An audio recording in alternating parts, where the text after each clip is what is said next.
कर्नाटक में भाजपा की सत्ता में रहने के दौरान स्कूल के पाठ्य पुस्तकों में किए गए सभी बदलावों को वापस लिया जा सकता है। इस संबंध में कर्नाटक सरकार के एक प्रस्ताव को लेकर कांग्रेस और भाजपा के बीच जुबानी जंग छिड़ गई है। हालांकि राज्य सरकार ने अभी तक कोई जानकारी साझा नहीं की है, लेकिन रिपोर्टों में दावा किया जा रहा है कि प्रस्ताव में राष्ट्रीय स्वयंसेवक संघ के संस्थापक केशव बलिराम हेडगेवार पर लिखा अध्याय हटाया जा सकता है।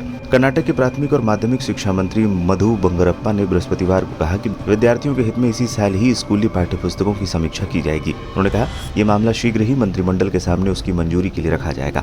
कांग्रेस ने अपने चुनाव घोषणा पत्र में भाजपा के सत्ता में रहने के दौरान स्कूली पाठ्य पुस्तकों में किए गए बदलावों को और राष्ट्रीय शिक्षा नीति को रद्द करने का वादा किया था। बता दें, पिछली भाजपा सरकार के दौरान पाठ्य पुस्तकों को लेकर विवाद हो गया था। तब विपक्षी कांग्रेस और कुछ लेखकों ने राष्ट्रीय स्वयंसेवक संघ के संस्थापक केशव बलिराम हेडगेवार के भाषण को अध्याय के रूप में शामिल कर तथा स्वतंत्रता सेनानियों, समाज सुधारकों संबंधित अध्यायों को हटाकर पाठ्य पुस्तकों को कथित रूप से भगवाकरण करने का आरोप लगाया था।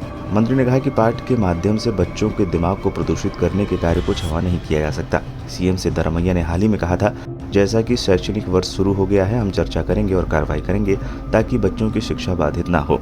इस बीच कांग्रेस एमएलसी बीके हरिप्रसाद ने दावा किया कि हेडगेवार एक कायर और नकली स्वतंत्रता सेनानी थे। बीजेपी ने कांग्रेस पार्टी से माफी की मांग की है।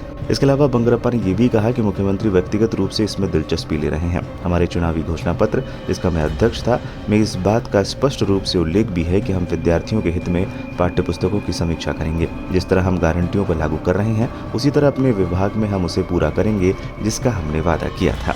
वहीं भाजपा के राष्ट्रीय महासचिव सीटी रवि ने हेडगेवार पर अध्याय हटाने की राज्य की घोषणा को असहिष्णुता करार दिया। रवि ने कहा, कांग्रेस ने ही असहिष्णुता शब्द का इस्तेमाल किया था। अब इससे पता चलता है कि वो देशभक्त के खिलाफ कितने असहिष्णु हैं। उन्हें वैचारिक रूप से विरोध करने का अधिकार है, लेकिन उन्हें हेडगेवार की देशभक्ति पर सवाल उठाने का नैतिक अधिकार नहीं है। मार्क्स और माओ पर पाठ इस देश में नहीं है और लोकतंत्र के खिलाफ है, लेकिन वो पाठ्यपुस्तकों में हो सकते हैं। लेकिन हेडगेवार जैसे देशभक्तों पर पाठ नहीं हो सकता और ये असहिष्णुता है। देखते हैं वो क्या करते हैं और हमारी पार्टी तय करेगी क्या करना है।